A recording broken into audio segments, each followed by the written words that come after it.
I get a lot of emails. Most of them are spam. No, I'm not interested in making a video of your Chinese product. No, I'm not interested in your NFT crypto scam. No, I'm not interested in making a video of a rich dad simulator. No, I have never tried to milk myself while avoiding lawnmowers. No, I am not interested in flying to Vegas, filming 5 videos for you outside of casinos and in casinos, not wearing masks at the time of sending this email in the middle of a pandemic. No, I don't have a professional shooting team or the equipment, nor would I do that for free anyway. Why would I cover a brewery simulator on an FPS channel? But every once in a while, an email comes through with a game that actually looks kind of good. Bloodkill is one of those games. It looks kind of rough, but it also looked okay, so I don't know, let's give it a shot. Oh my god, look at them! Oh, I didn't make the jump. I can't tell what's happening. Okay, this game is actually way more fun than it has any right to be. It was made by a solo dev out in Ukraine, which is the only way the name Bloodkill makes any sense. This is a name you come up with because your first language isn't English, or because you're really edgy. But yeah, looking at the main menu, it's really obvious that this is one of their first Unreal projects. But it surprisingly doesn't have any of those first Unreal game problems. Motion blur isn't baked into post-processing, in fact it just isn't here at all. That's a good thing, we don't need motion blur. Performance is fine, surprisingly. It's a bit choppy when things get incredibly hectic, which is kind of understandable and you'll see why soon, but this is much more stable than other games I've played like it. Really where the polish is lacking is just those final touches, making the main menu look like it isn't just the stock standard Unreal main menu. Most importantly out of all of this though, this game gets the basics right. Movement and gun feel is great. There's no mouse acceleration, movement feels natural, nothing feels off. This is easy to pick up and play. Enemies may mostly jib in the same way, but something about it is satisfying. And the music, I have no idea where it comes from, but it's really good.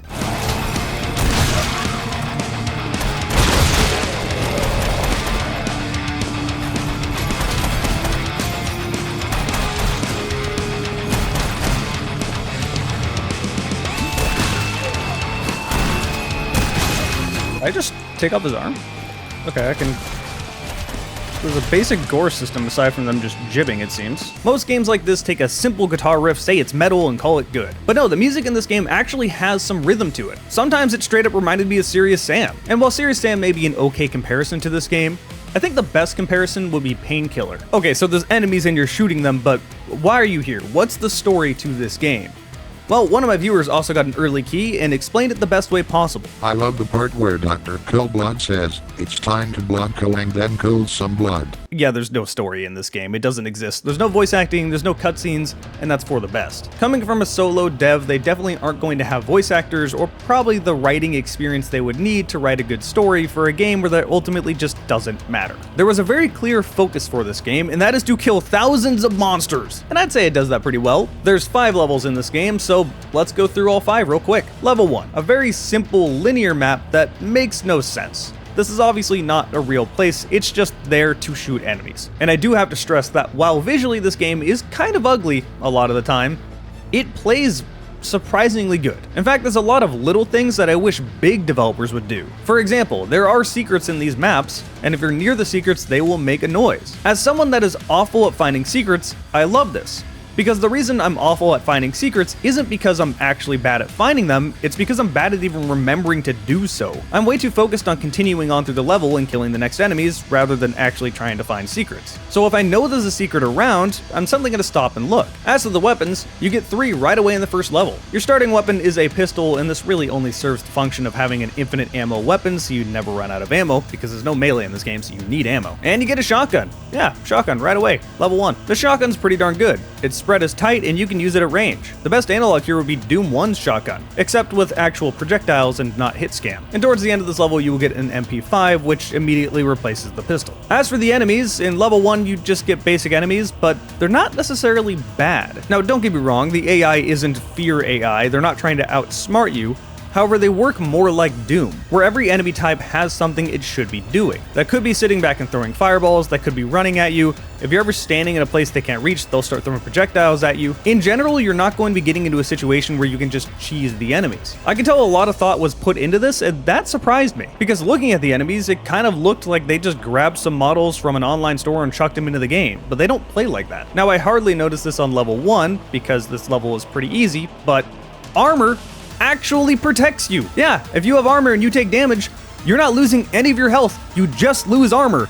Every game should be like this. I only know of a few games that do this, and I just really wish every game would, because it makes it a lot more obvious when you're actually taking damage or when you can possibly die. However, something I've never seen any other game do is how this game handles jumping. It's basic, it's not like it's complicated. However, you jump higher if you're standing in place, and you'll jump lower but farther if you're running. This doesn't really make sense because you're always going to be jumping higher and farther if you're running compared to doing a stand-in-place jump, but as far as a mechanic goes, it works fine. It's interesting. Overall, very simple level. Just an introduction, and my thought process was, okay, it's a good proof of concept, but nothing's really hooked me yet. I thought it was just going to be another one of those projects. Level 2!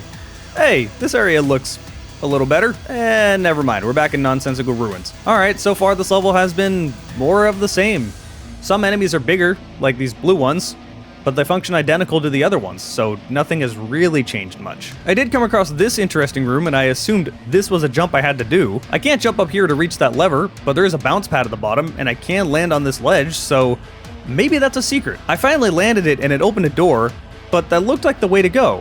So I jumped back down to hit this lever, which I knew was there the whole time, I just thought that was the way to go, and it just made the jump easier, so I had no reason to do this, it was not necessary. I also tried my luck at finding more secrets, and I found my first out-of-map experience. Man, I'm bad at finding secrets. It's not until the second half of this level that they start introducing new mechanics. For example, this green toxic gas that I will now refer to as fart clouds. At first I thought this was kind of annoying. It's just gas that's there and damages you and gets in the way. However, if you look in the bottom left, there's another bar next to your health and armor. This effectively is armor from the gas. Once this reaches 0, then you start taking damage. And there's gas pickups throughout the level to stop you from taking gas damage. I didn't realize it yet, but introducing you to these mechanics in a safer space was the smart thing to do, because it becomes important later. The other new mechanic is just a lot of fun, and that mechanic is that some different floor textures are slippery, allowing you to go a million miles an hour. And this is why I was having more fun with this game than I should have. The dev realized games are for fun. However, I didn't understand something on this level.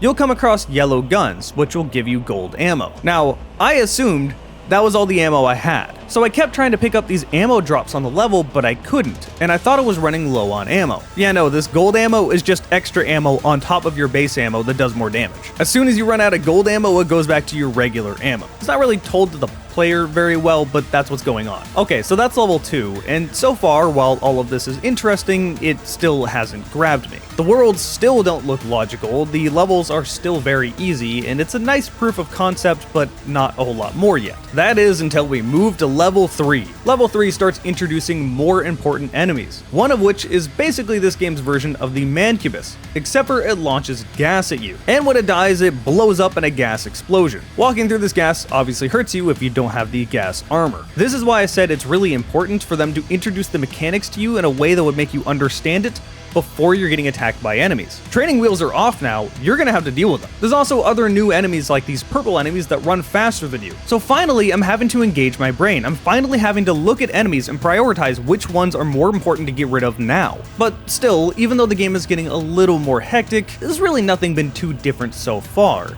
That is until you get the grenade launcher and the saw. You now have weapons that are good for crowd control, and the game immediately picks up. When you pick up the grenade launcher, you have a big encounter with lots of enemies, and this is what you would expect. It's for crowd control, kill numerous enemies at once. But the encounter right after that teaches you something even more important. You're having to fight up these ramps, so naturally you're going to come up short with a few of these shots. But the grenades don't blow up on anything. They'll just bounce off the ground and blow up when they hit an enemy. Without you ever realizing it, the game is subtly teaching you that these grenades will bounce off walls, but are still contact grenades. And this allows you to get more creative with the grenade launcher later on, banking it off walls to hit enemies and whatnot. As for the saw, well, it's a saw. It's basically an upgrade to the MP5. Not a whole lot more needs to be said there. Good for crowds, that's what you would expect. With all of this said, I do have one complaint. and that is that nothing is forcing me to stay in the arena to deal with enemies. So if I really want to, I can just back up and funnel them through the door. As you can imagine, this doesn't make for tremendously interesting experiences. Unless you're getting completely overrun, then it's still pretty damn interesting. And another new enemy continues to make it more interesting. What the heck are these? Yeah, so this multi-headed enemy forces you to shoot off all of the heads before it dies. Or you can just hit it with a grenade launcher, that will also kill it. Like I said, this level really starts to ramp up what this game is about. What is this game about, you may ask? Spawning a ton of enemies and just having you deal with it. Sometimes, the simplest methods are the most fun. You're placed on a bridge, and on the other end, there is a fuck ton of enemies running at you. That's where my frame rate explodes. Uh-oh.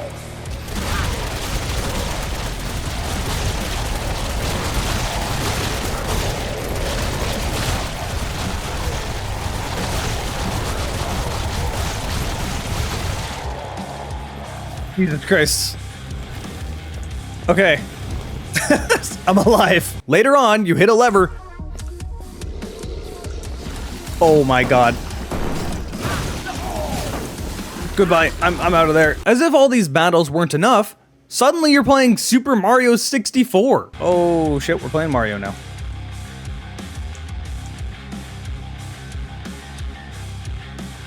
Oh. Oh, well, I'm dead. Oh my god. Pixel walk.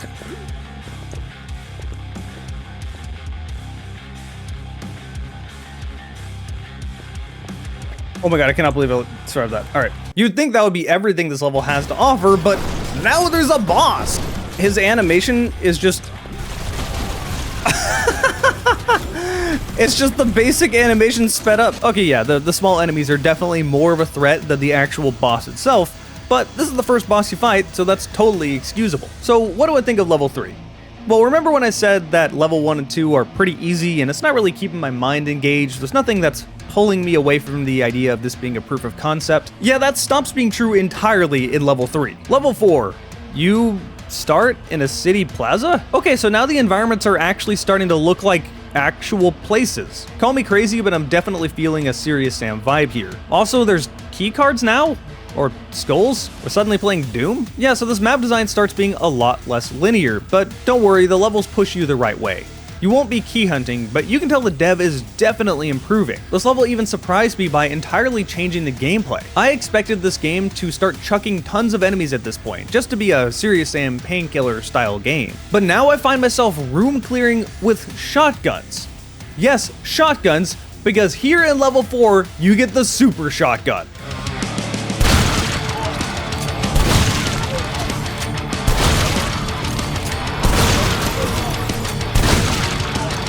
Yeah, it's pretty devastating. It uses the same ammo as the regular shotgun as you would expect, and is just stronger. This is the only gun in the game you have to reload, and you can cancel the reload, but it will continue reloading on your back. This means you can't do the Doom Eternal thing of shooting the super shotgun, then swapping to the ballista, and then back to the super shotgun. You will have to wait for that animation to complete. Just, it will complete on your back. You don't have to watch the animation. I'm actually totally okay with this. It stops the super shotgun from being really overpowered. I had a lot of fun with this. It almost felt like if someone modded Serious Sam to try to play like Rainbow Six. But once you clear out these buildings, it goes back to that big open plaza, and suddenly you have a lot of enemies to deal with. Call me crazy, but does this not look like a alpha build of Serious Sam or something? Like I said, the training wheels are off, but this game starts showing its truest colors after you pick up this red key.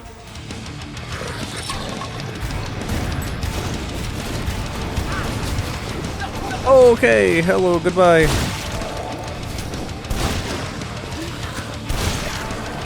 Oh my god, I'm so dead. I'm alive.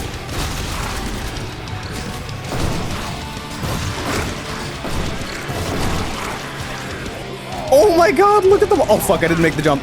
I can't tell what's happening.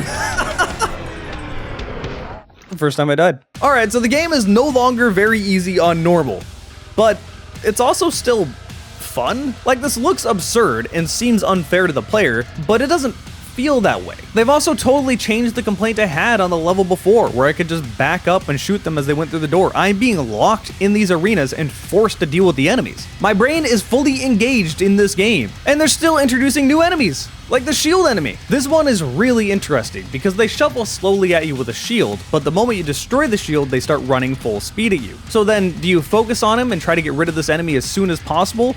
Or do you risk them being there and having their shield being taken out when you shoot grenades into the middle of a crowd? This level also starts throwing stage hazards at you, like a ton of fireballs that I thought were just that, stage hazards, nothing more. Really easy to avoid. I probably should have noticed there's going to be a ton of enemies at the end of all these stage hazards.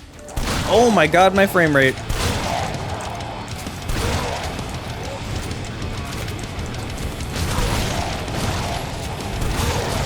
Jesus Christ.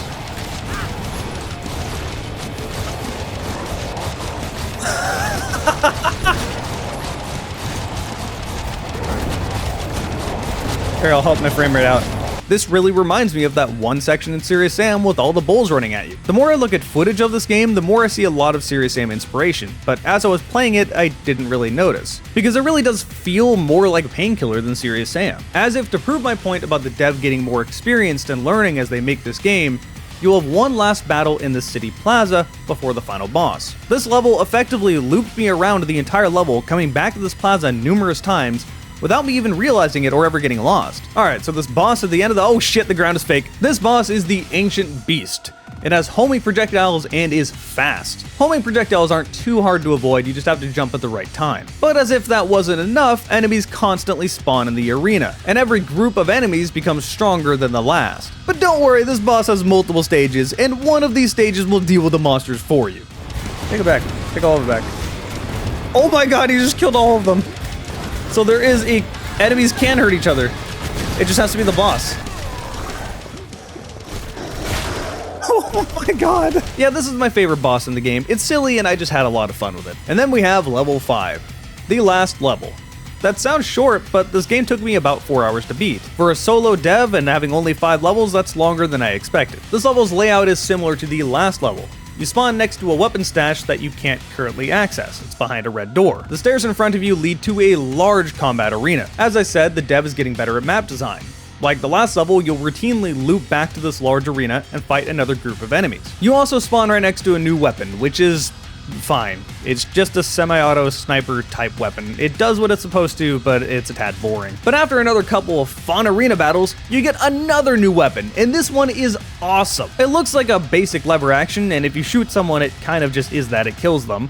However, if you get a headshot, it causes a large explosion. And to make sure you know that headshots are effective with this weapon, it spawns a bunch of those enemies where you have to get headshots to kill them. This game does this stuff all the time. It gives the player a new tool and then forces you to understand how the tools work without a pop-up box or you even really knowing it's trying to teach you something. You just understand. Annoyingly, you can't rebind the controls for this weapon though, and I have no idea why. You can rebind everything else, but this one is stuck to 9, which is really obnoxious. What I made a habit of doing is just swapping to the weapon right before it, then using mouse scroll up to go to the weapon I needed. Now, the training wheels were removed a while ago, but since this is the last level in the game, they're really going to chuck a lot of enemies at you here. For example, this room is a giant square, and there's 2 levers you need to pull. Every time you pull a lever, a ton of enemies spawn. This is honestly one of the more boring fights because it's just a square box with a ton of enemies. It's not really an interesting arena and there's no unique gimmick to it. But that all changes in the next room, because despite the fact that we're almost at the end of the game, it's still introducing new enemies. You know the mancubists that shoot fart clouds at you? Yeah, well now you have kamikaze style enemies that explode this gas on you.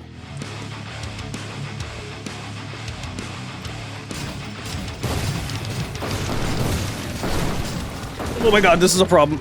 Oh my god, this is definitely going to get me killed. I can't see shit.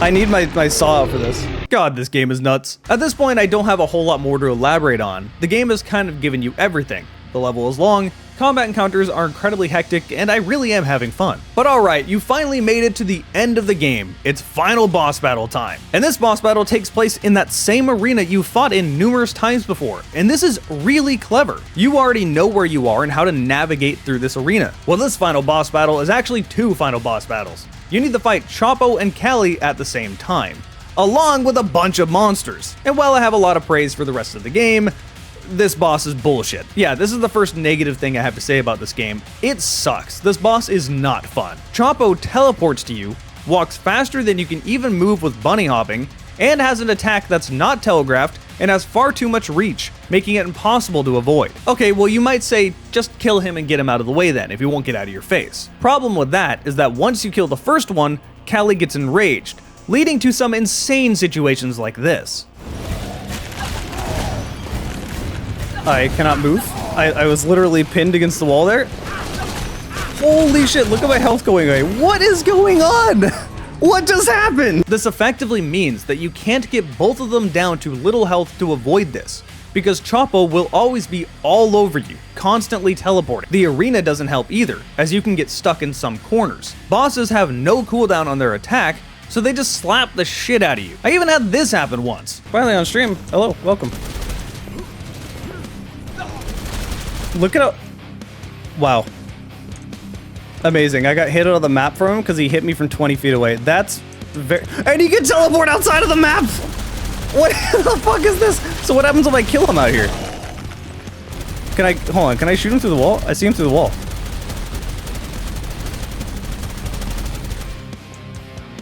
Wow. Wow. Amazing.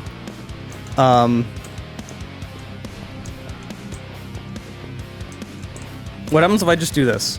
Will it kill me? Or will I just fall forever? I think I just fall forever. This is fine. Oh, Jesus Christ. Now, on the other hand, Callie isn't awful alone.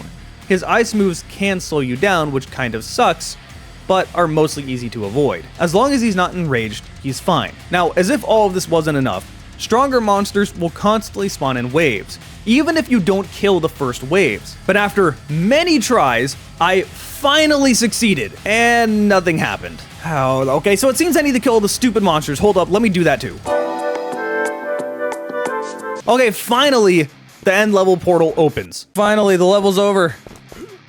Jesus Christ. Oh my god.